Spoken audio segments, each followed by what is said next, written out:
Hello, young illustrators. My name is Robert Young, and I'm an illustrator, designer, fine artist, and educator.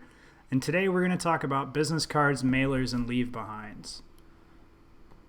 So when I teach my classes in person, what I usually do is I bring in this big accordion file that I have of all of these things, business cards, mailers, leave-behinds, and also small comics, small just paper promotional materials, stuff that I've collected over the years from artists, animators, illustrators, also gallery shows, also just things with nice printed material. There's a few things in there that are wedding favors or embossed cardstock and invitations, greeting cards, stuff that I think is really cool and might be helpful to show all the different options of that are available to you when you have these things printed to promote yourself as an artist. So first up, I'm just going to go through a couple of business cards. We're not going to go through my entire massive collection because it would take all day. It usually takes a good few hours in class. I would recommend, though, holding on to stuff, and not just good stuff, bad stuff too. It's, stuff that you think is ugly can be really useful to show you what to avoid. So this, on the left, the top left is the front, and on the bottom left is the back of a business card for Ashley Yazdani. On the right is one for Catherine Ho, both illustrators, artists, and you can see it's, there's not a ton of variation that we see in business cards for illustrators, especially. You only have 3.5 inches by 2 inches for a standard business card, so usually you'll see one side of the business card that has a full image. On the other side of the business card, it'll have the information that you want to have on there, and also maybe, a smaller image. There's not a ton of stuff that you can do with a business card. Really gimmicky business cards can stand out. Also, business cards that aren't 3.5 inches by 2 inches can stand out. But it really depends on the person, how they, how they keep their business cards, if they keep their business cards. Some people appreciate the just standard 3.5 inches by 2 inches. Some people really like cool printing techniques or rounded corners instead of square corners. You never know. The thing that you want to do is just make sure that, since this is a representation of yourself as an artist and is a visual thing, a business card is a visual thing, you want the design and you want the same care and craft that you put into your illustration or your animation or design or whatever on the design of the card. Really, any small-sized material with your information on it could be a business card. So you can think about that too, like what kind of cool ways could you come up? Maybe you could make pogs or something, little poker chips or matchbooks, all kinds of stuff. As long as it has your information on it, it's effectively a business card. Here's some more examples. The stuff that you're going to want to have on there is obviously your name and your website. That's the bare minimum. Without your name and your website, your business card is useless. It's also a good idea to have on your business card some way to contact you. You may have, a contact form or your email listed on your website, but if your email is just on the business card, that makes it just a little bit easier for the person to actually utilize the business card to hopefully get a hold of you and hire you for work. Since we're visual people and we're kind of representing a visual medium, an image that represents your work should be on there as well. How you do that is really up to you. There's a couple of things that you don't need to have on there, but a lot of people do put on there. One is your phone number. So I would say if you want to receive phone calls, definitely put your phone number on there. If you don't want to receive phone calls or you don't want to give out your phone number to who are effectively strangers, you don't need to put your phone number on there. I used to put my phone number on my business card, and I stopped for two reasons. One, I don't really like talking on the phone to strangers that much. And two, no one ever really called it. So it's just kind of taken up space for me. But you can try it and see what happens and then adjust accordingly. Another thing that you might want to have on there are your social media handles. So if you have an Instagram that you've curated and it's effectively an extension of your website portfolio or something, sure, throw it on there. Same with Twitter, same with whatever else you might use. If you're using an industry-specific social media platform, feel free to put that on there. But the bare minimum, you need your name and your website.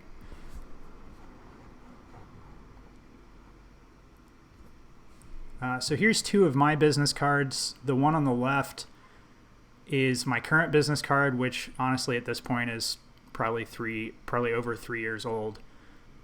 And the one on the right is a much older business card.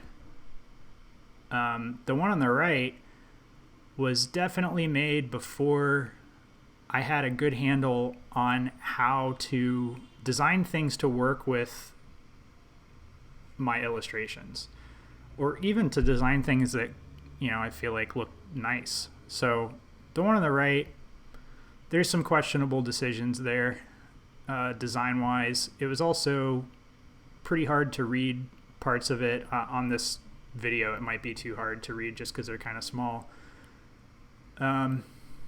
I've also blurred out the information on a lot of these business cards so that people whose business cards I've collected aren't getting random phone calls from people on YouTube. So it's not a cool thing to do. So for prices, business cards generally are pretty cheap. So you can get a few hundred business cards made for less than $20 usually. They can also be super expensive. So there is a company called Moo, M-O-O, like a cow's opinion.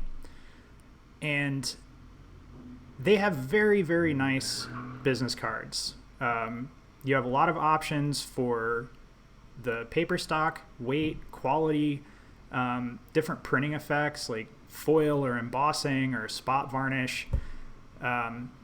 But they can be, maybe up to $40 or $50 for 50 business cards versus some people that I've used in the past, online business card printers like Vistaprint or Overnight Prints, who it might only be $20 for several hundred business cards.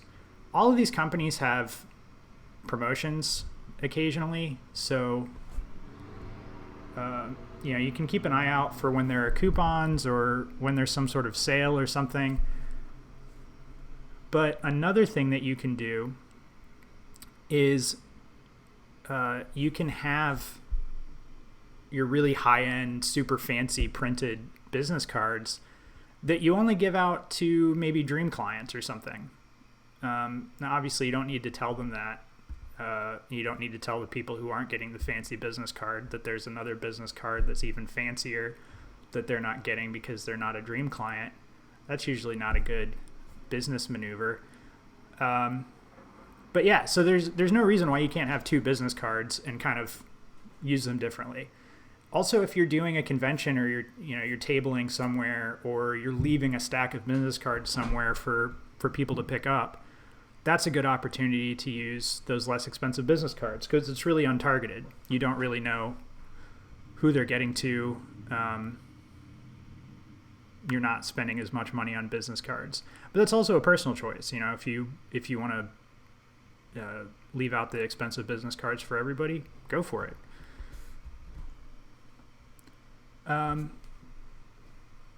You also, I don't think that you necessarily have to have a bunch of special effects. I think the most important thing is that they generally look nice, that they're well designed. I don't know of anybody who's going to be handed a regular business card without a bunch of special effects and be super disappointed in you. But your personal branding and how that ties into your website, kind of creating like a complete branding package can be really a nice effect. When they look at your business card and then they go to your website later and you're using the same typeface, you're using the same artwork, you're using the same sort of brand identity, that kind of makes it look like a more complete put together package. If your business cards look super formal, maybe you don't even have an image on there, maybe you've got the American Psycho movie, it's a movie reference, the American Psycho business card, and then they go to your website and it's got all these cartoons and it's really fun and it's for kids and all this stuff, then that feels like kind of a weird disconnect too. Your visual artist is important for any visual material associated with you to be nicely and appropriately designed. If you aren't interested in doing that, or if you're not confident in your design abilities, you can always pay a designer to help you with personal branding. A lot of the principles are the same, but illustrators aren't necessarily designers and animators aren't necessarily designers. So, it can be an opportunity to hire somebody to help your business look as good as it can be. A nice illustration on a card can really be brought down with bad design choices. And I think, using myself as an example, that card on the right, the front is kind of fine, but the back is, I feel like it brings it down a tad. Whereas the one on the left, which was after kind of I started paying attention more to design and taking some design classes, learning about typography, collecting just examples of things that I thought looked good from the graphic design world, that's when those started to come together a little bit better and I think represent myself as an illustrator better. So let's move on to mailers. These traditionally have been postcard-sized promotional material similar to business cards that you send by snail mail to potential clients. They give you the opportunity to include more information because they have a larger size. You can also use the back just like a postcard. You can write a handwritten personal note to a client, which can add a nice personal touch. It's the same thing, when I talked about cold emails in another of these lectures, it's the same kind of thing. Like you can send kind of a really dry, bland form letter, or you can personalize it a little bit. That shows that you're paying attention to your client. It might remind them that you met them at a conference, or they came and reviewed your portfolio for school or something like that. Just, a little extra connection. For pricing wise, this is basically the same thing. You can get pretty cheap mailer sized cards printed up. You can get hundreds of them, or you can get really, really expensive ones and kind of go all out. It's really up to you. So before the internet made contacting clients directly much easier, this was the primary way of reaching out. Anymore, you can't really just take your physical portfolio to New York and walk to the lobby of a publishing company and ask to see somebody. Certainly not post 9/11, certainly not during a global pandemic. It's just not possible anymore. So for the last 20 or so years, primarily you have contacted potential clients through email. What that's kind of done is it made it so people are getting maybe hundreds of emails every day, and they're not getting as many promotional materials mailed to them, though a lot of people still do it. So there are times, and certain art directors, certain clients, certainly, that a mailer might stick out more. So this should be something that you should pay attention to in your research. What what do you know about this art director? Have they given interviews? Have they, did you see them give a lecture at a conference or a convention or something? Did they come and talk to your class? Are they on a podcast? There's, tons of interview podcasts for illustration and animation, graphic design. There's stuff like Society of Illustrators and American Illustration and Icon that put on these things. You're not going to probably hear from every single art director ever, but you can get a good sense of what people are looking for. So if they say, hey, I get hundreds of emails a day, but I only get a couple of mailers a week and I really like them, make a note of that. That's if that's a person that you want to work with as a potential client, then make a note on your contact sheet that they're open to those and get them stuff that way. That doesn't mean you can't still send an email. But conversely, if you are listening to some podcast or you're reading an interview and the art director's like, yeah, I never look at promotional materials in the mail. We just kind of, they get filed away. We might go through them once a year or something, once every couple of years. Then make a note of that too, and maybe don't target them in that way. You can also just reserve these for kind of dream clients. Again, it's obviously more expensive to send physical letters in the mail than it is to send somebody an email.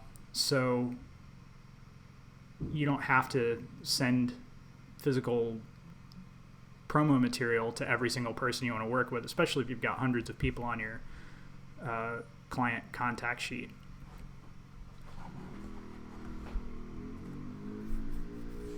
In the publishing industry, book publishing is where I see these still used and talked about most often.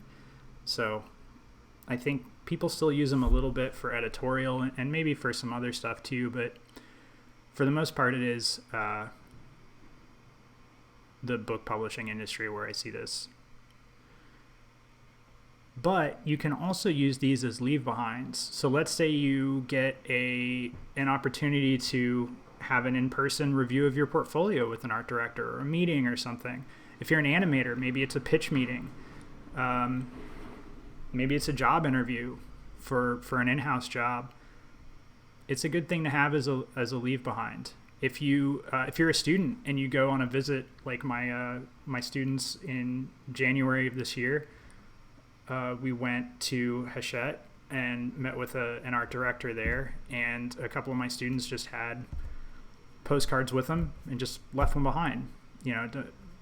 Maybe they were put up on a wall, maybe they were filed away and lost forever, who knows. But it's just another opportunity that you can kind of remind someone of who you are, put your work in front of a new face. They might follow you. You might not even know for years that they kept that. So it's always worth a shot. If you're an animator or if you're an illustrator that does some animation, you can have basically lenticular prints made. So as you turn them, they use this sort of light refraction. They're kind of thicker and plasticky. As you turn them, the image can move. So you don't have a ton of frames, but a little 3, 4, 5 frame animation on a lenticular card to show like, hey, I'm also an animator or something. That can be really cool. And it's going to be something that kind of sets it apart from other people that are just giving, non-moving, non-Harry Potter type promo mailers.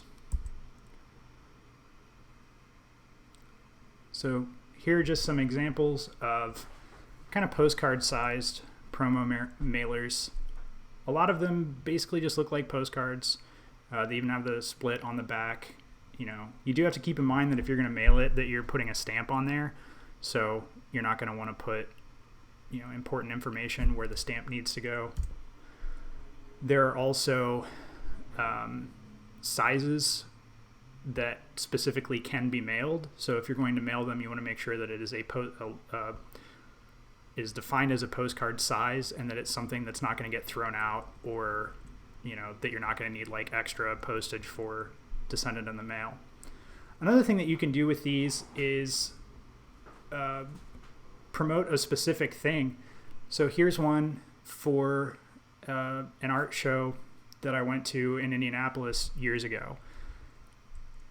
You see them pretty often with just gallery shows for fine artists. There's no reason why illustrators, designers, animators can't have their work in galleries. It's still a visual medium that's still open to you. So you could use leave-behinds or flyers for that. Also, if you've come out with a new book or a video game or an animation, really anything that you want to promote, it doesn't have to just be, a link to your portfolio, basically. Also, on this one, you can barely see on the black on the left side, which was the front, you can see this kind of ghost image because it's actually using a clear overprint varnish on black, which means that when you turn it, it catches the light, and so it's like a really cool way to have a little bit of layered imagery on physical print material. It's not something you have to do, but it tends to be not very expensive. Of all the sort of special effects, like embossing and foil and all of that, it tends to be pretty cheap to do some overprint varnish. Here's another one. This is for a Tom Sachs show from a few years ago at Heron School of Art in Indianapolis, where I used to teach and also where I got my undergrad. So, if it's for a gallery show, you're going to have different information on there. You're going to have, you can have an artist statement. You can have, this one has some, sponsors of the gallery or sponsors of the show. I'm not really sure. Hours that the gallery are open. Useful stuff. Here's one for Youth in Decline, which is a sort of small publisher that does really amazing books. I love a lot of the stuff that they do. Here are a couple of ones for fine art shows. Basically more of the same stuff. The one on the top left was cool because it was kind of like a coloring book page, and they had markers and you could color them in. So, of course, I covered it mostly with a dyeing black, like industrial Sharpie, and it made this really weird effect.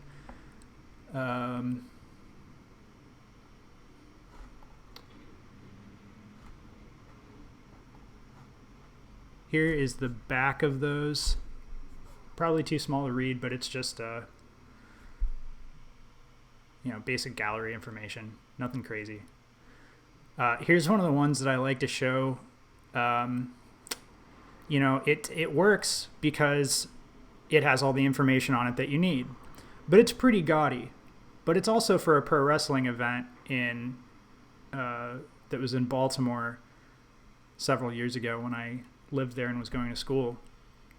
So this is just one example of some of the maybe not height of contemporary design that I have when I show students.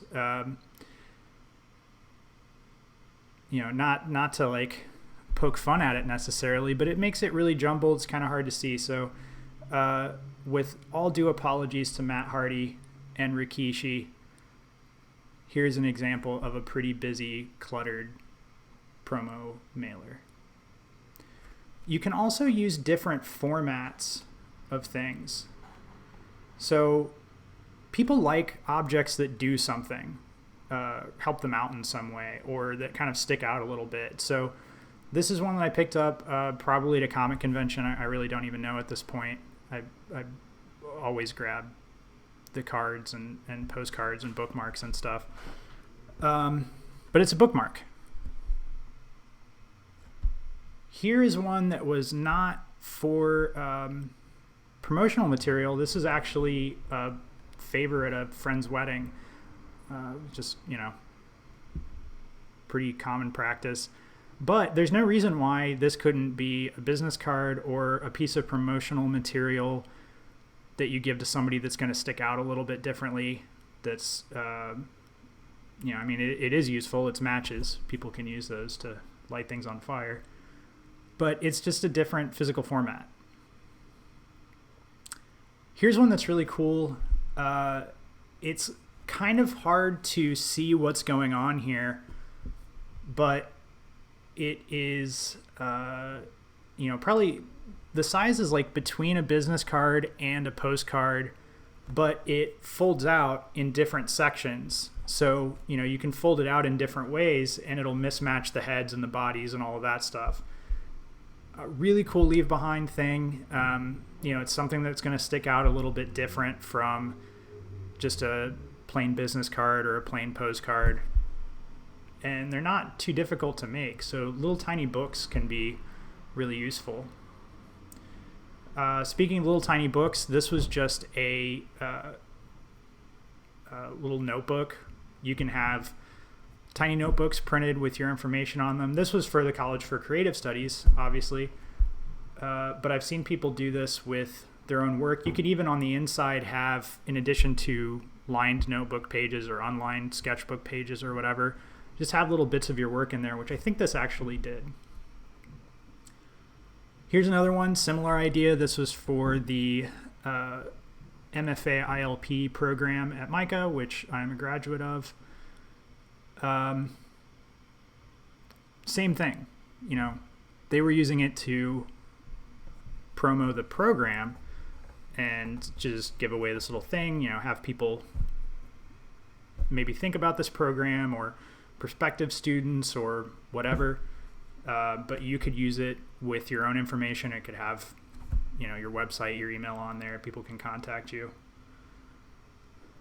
Also, leave behinds like little trinkets. This one is just a pin that I liked from an artist named Kim Koo. But this could have your information on the card that it's attached to. This would probably be a pretty expensive way to do this. Enamel pins are not nearly as cheap as business cards or postcards, but it's a pretty decent way. People love those. A lot of people collect them. It's just going to stand out. Here's actually one of my favorite pieces that's in my collection, and this is really a comic book. It was really hard to scan the whole thing because it's really, really, really long. And it's basically this accordion fold-out comic book from an artist, illustrator, a friend of mine, Laurent Rybick. And it comes in, the thing on the left is the comic, and the thing on the right is like a little cardboard sleeve that the comic goes in, which is what like demo cassettes and some like promotional cassettes used to come in. It's also the story is like a time traveling cassette tape. So something like this, if you're a comic artist and you've got books or zines or something like that, those are great promo materials and leave behinds. Here are just some buttons, little pinback buttons. They're not expensive. This one just has, the artists who made the different buttons on the back. There's no reason why something like this couldn't be a business card on the back. And again, I'm just going to keep repeating myself. It's a good way to have something that sticks out a little bit better than just a plain business card or promo mailer. And then this is a sticker that I got. So stickers are a good way. It's bigger. Some people really like using them. You always kind of run the risk of, like, if it's a thing that people don't care about, like if that individual doesn't care about an enamel pin or a calendar or whatever, then they might not get any use out of it. So it's a little bit of a gamble, especially with something like this or enamel pins or comics that take more time, that take more money.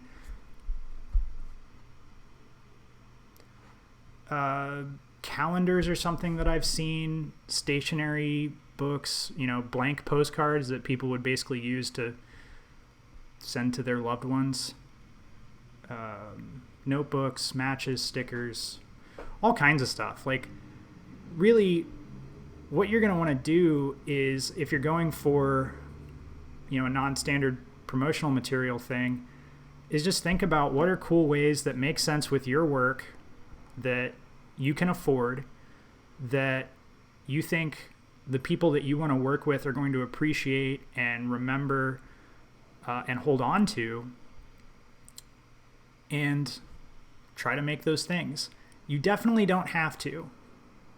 I know artists, I know working illustrators, designers, animators that don't have business cards, that don't send out postcards. This is definitely not something that you absolutely have to do. But if you are going to do it, these are the things that you're going to want to keep in mind. So that was a pretty short one. I hope that you found it useful. If not, you know, let me know. Thanks for all the likes and subscribes and shares. I really appreciate it. There's been a lot of really positive feedback for the YouTube channel. I plan to keep expanding it in the future, and I look forward to talking to you all again soon. So thank you very much.